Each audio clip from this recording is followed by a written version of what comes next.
தொடர்ந்து விரைவுச் செய்திகளை பார்க்கலாம். பட்டியலின மக்களின் முன்னேற்றத்திற்காக பாடுபட்ட இளைய பெருமாளுக்கு கடலூர் மாவட்டம் சிதம்பரத்தில் நூற்றாண்டு நினைவரங்கம் அமைக்கப்படும் என்று முதலமைச்சர் மு க ஸ்டாலின் அறிவித்துள்ளார். இளைய பெருமாள் நூற்றாண்டு விழா தொடர்பாக 110 விதியின் கீழ் முதலமைச்சர் சட்டப்பேரவையில் அறிவிப்பு வெளியிட்டார். அப்போது பேசிய அவர், இளைய பெருமாள் முயற்சியால் தான் சிதம்பரம் பள்ளிகளில் இரட்டை குடிநீர் பானை முறை முடிவிற்கு வந்ததாக பெருமிதம் தெரிவித்தார். பிற்காலத்தில் கொண்டுவரப்பட்ட வன்கொடுமை தடுப்பு சட்டத்துக்கு அடித்தளமே பெரியவர் இளைய பெருமாள் ஆணையத்தின் அறிக்கைதான். தமிழக தலைவர் கலைஞர் அவர்கள் 1971ஆம் ஆண்டு அனைத்து சாதியினரும் அர்ச்சகராகலாம் என்ற சட்டத்தை கொண்டு வந்தார்கள். அதற்கு எதிராக சிலர் உச்சநீதிமன்றம் போனார்கள். அனைத்து சாதியினரும் அர்ச்சகராகலாம் என்ற சட்டம் செல்லும் என்பதற்கு ஆதாரமாக இளைய பெருமாள் ஆணைய அறிக்கையை உச்சநீதிமன்றம் தனது தீர்ப்பில் சுட்டிக்காட்டியது. ஊராட்சி பகுதிகளைப் போலவே பேரூராட்சி பகுதிகளிலும் 100 நாள் வேலை திட்டத்தை செயல்படுத்த நடப்பாண்டில் 200 கோடி ரூபாய் ஒதுக்கீடு செய்யப்பட்டிருப்பதாக நகராட்சி நிர்வாகத்துறை அமைச்சர் கே என் நேரு அறிவித்துள்ளார். சட்டப்பேரவையில் வினாக்கள் விடைகள் நேரத்தில் பேசிய அதிமுக உறுப்பினர் தங்கமணி, நகராட்சி பேரூராட்சிகள் மறுவரையறை செய்யும் போது அதனோடு அருகில் இருக்கும் ஊராட்சிகளை சேர்ப்பதற்கு மக்கள் எதிர்ப்பு தெரிவிப்பது தொடர்பாக கேள்வி எழுப்பினார். அதற்கு பதிலளித்த கே என் நேரு, நகராட்சிகளுடன் இணைக்கும் போது 100 நாள் வேலை திட்டம் பறிப்போய்விடும் என கருதி ஊராட்சி மக்கள் எதிர்ப்பு தெரிவிப்பதாக கூறினார். இதனை கருத்தில் கொண்டு பேரூராட்சிகளிலும் 100 நாள் வேலை திட்டம் செயல்படுத்துவதற்காக நடப்பாண்டில் நிதி ஒதுக்கப்பட்டிருப்பதாகவும் அதனால் நகராட்சிகளுடன் இணைக்கப்படும் ஊராட்சி மக்களும் பயன்பெறுவார்கள் என்றும் அமைச்சர் விளக்கமளித்தார். சமயபுரம் மாரியம்மன் கோவிலில் சித்திரை தேரோட்டம் கோலாகலமாக நடைபெற்றது. சமயபுரம் மாரியம்மன் கோவிலில் சித்திரை தேரோட்ட திருவிழாவிற்காக கடந்த 9ஆம் தேதி கொடியேற்றப்பட்டது. முக்கிய நிகழ்வான இன்று தேரில் அம்மன் எழுந்தருளினார். ஓம் சக்தி பராசக்தி என்று முழக்கமிட்டமாறு ஆயிரக்கணக்கான பக்தர்கள் தேரை வடம் பிடித்து இழுத்தனர். திருச்சி மத்திய மண்டல ஐஜி கார்த்திகேயன் தலைமையில் 2000க்கும் மேற்பட்ட போலீசார் குவிக்கப்பட்டனர். சமயபுரம் தேரோட்டத்திற்காக உள்ளூர் விடுமுறை அறிவிக்கப்பட்டுள்ளது.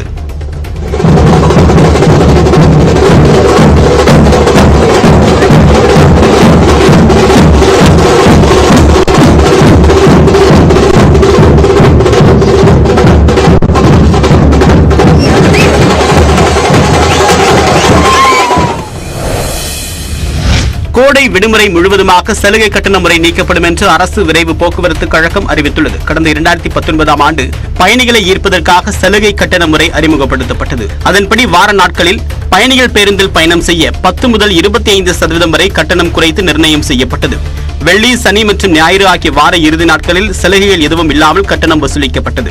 நிலையில் தற்போது கோடை விடுமுறையை ஒட்டி ஜூன் 15ஆம் தேதி வரை சலுகை கட்டண முறை ரத்து செய்யப்படும் என்று அரசு விரைவு போக்குவரத்து கழகம் அறிவித்துள்ளது. இதனால் வார நாட்களில் அரசு ஏசி மற்றும் செமி ஸ்லீப்பர் பேருந்துகளில் டிக்கெட் கட்டணம் 50 முதல் 150 ரூபாய் வரை அதிகரிக்கும் என்றும் எதிர்பார்க்கப்படுகிறது.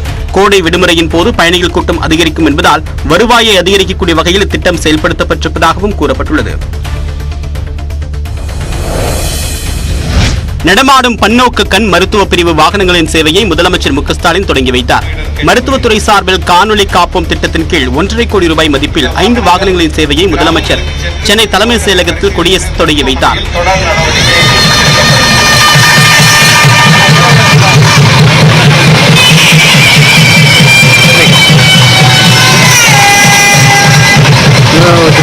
தொடர்ந்து கைத்தறித்துறை சார்பில் 2022-2023ஆம் ஆண்டுக்கான சிறந்த 6 கைத்தறி நெசவாளர்களுக்கு தலா 20 லட்சம் ரூபாயும், 3 சிறந்த இளம் வடிவமைப்பாளர்களுக்கு தலா 2,25,000 ரூபாயையும் முதலமைச்சர் மு க ஸ்டாலின் வழங்கி பாராட்டினார். 2ஆம் பரிசு திரு எம் சுரேஷ் ரூபாய் 3 லட்சம்.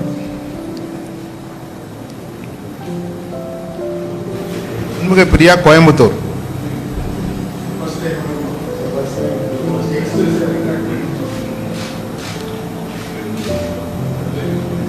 இரண்டாம் பரிசு திரு வி சிபின் திருப்பூர்.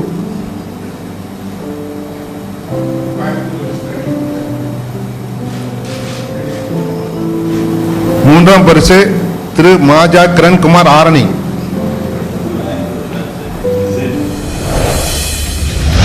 முதுமலை சாலையில் சென்ற வாகனங்களை காட்டு யானை ஒன்று துரத்தியதால் சுற்றுலா பயணிகள் அச்சமடைந்தனர். நீலகிரி மாவட்டம் முதுமலை காப்பகத்திற்கு உட்பட்ட பகுதிகளில் உள்ள பிரதான சாலைகளில் அவ்வப்போது யானைகள் நடமாட்டம் காணப்படும். இந்நிலையில் நேற்று முதுமலை சாலையை ஒட்டி அமைந்துள்ள வனப்பகுதியில் மேய்ச்சலில் ஈடுபட்டிருந்த காட்டு யானை ஒன்று புள்ளரிக்குண்ட வழியே வந்த வாகனங்களை துரத்தியது. அப்போது சுற்றுலா பயணிகள் வாகனங்களை பின்னோக்கி இயக்கி உயிர் தப்பினர். சிறிது நேரம் கழித்து யானை மீண்டும் வனப்பகுதிக்குள் திரும்பிச் சென்றது. இதையடுத்து மேய்ச்சலில் ஈடுபடும் யானைகளை புகைப்படம் வீடியோ எடுப்பதை தவிர்க்க வேண்டும் என வனத்துறையினர் அறிவுறுத்தியுள்ளனர்.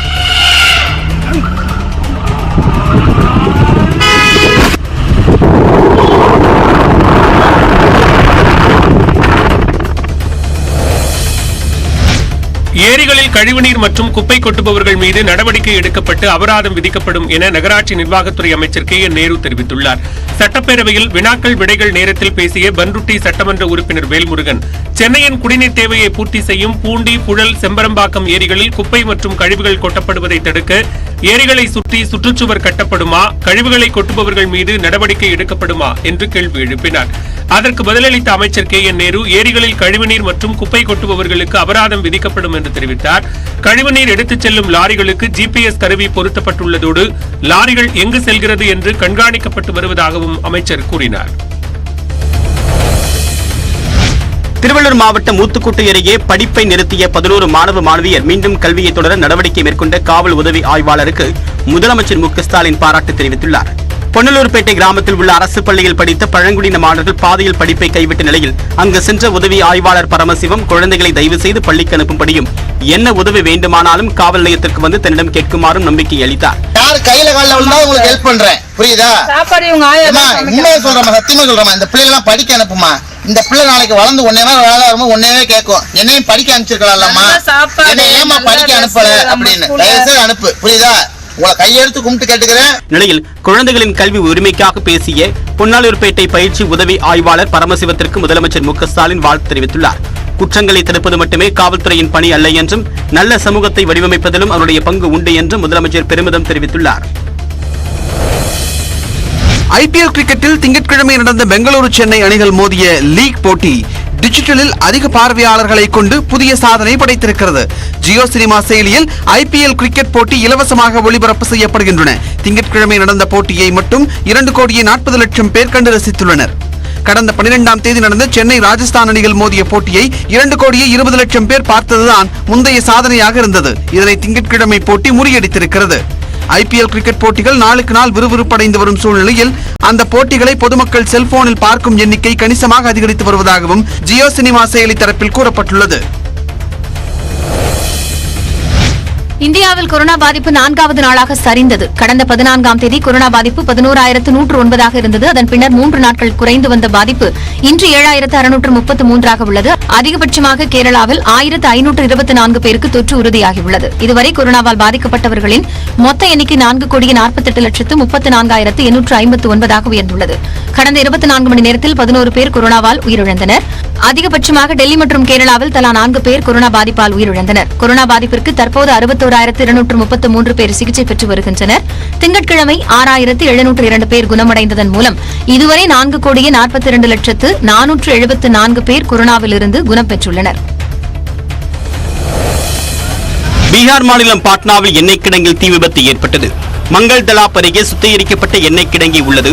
இங்கு அதிகாலை திடீரென்று தீ விபத்து ஏற்பட்டது. நெருப்பை கக்கியவாறு வான் நோக்கி புகை எழுந்தது. இதனால் அங்கு பரபரப்பு நிலவியது.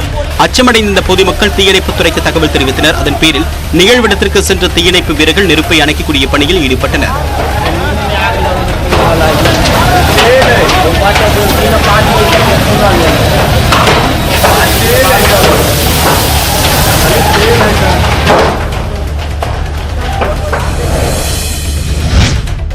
வரும் வியாழக்கிழமை அதிமுக மாவட்ட செயலாளர்கள் கூட்டம் நடைபெற உள்ளது. எடப்பாடி பழனிசாமி தலைமையில் கடந்த 16ஆம் தேதி அதிமுக செயற்குழு கூட்டம் நடைபெற்றது. அதனைத் தொடர்ந்து ஏப்ரல் 20ஆம் தேதி மாவட்ட செயலாளர்கள் கூட்டத்திற்கு அழைப்பு விடுக்கப்பட்டுள்ளது. மாலை 5:30 மணிக்கு சென்னை ராயப்பேட்டையில் உள்ள அதிமுக தலைமை அலுவலகத்தில் நடைபெறும் கூட்டத்தில் மக்களவைத் தேர்தலுக்கான பூத் கமிட்டி அமைப்பது குறித்து ஆலோசிக்கப்பட உள்ளதாக தகவல் வெளியாகியுள்ளது. நாடாளுமன்ற தேர்தலுக்கு தயாராகும் வகையில் உறுப்பினர் சேர்க்கையை தீவிரப்படுத்துவது குறித்தும் இந்த கூட்டத்தில் ஆலோசிக்கப்பட உள்ளதாக தெரிகிறது.